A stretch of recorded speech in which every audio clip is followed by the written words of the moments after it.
જ્યાં સુધી સંબંધવાળાનો અલ્પ સંબંધવાળાનો મહિમા નહીં સમજાય, જ્યાં સુધી અલ્પ સંબંધવાળો પાન મોટા મોટા દેવ અવતાર કોટીથી મોટો છે એવું નહીં મનાય, ત્યાં સુધી આપણે બધાએ આવવાનું છે જ.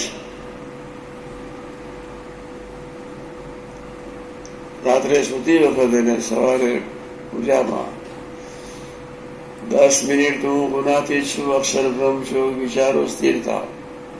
ખાલી 10-15 મિનિટ ઉડાયોનું સમજુનું વ્યવસ્થિત.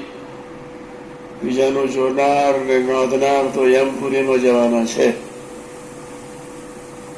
6 મહિના તો નાખશે જ.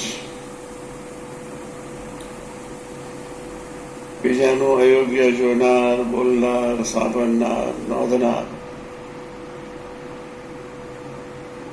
એને યમપુરી હરિધામમાં રહેતા છે તો તેડવા આવવાના છે યમના દૂત.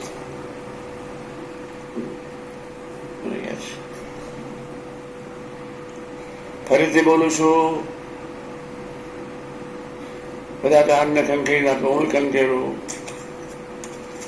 અશ્વને કહેવાય ગંભીરતાથી વિચારો.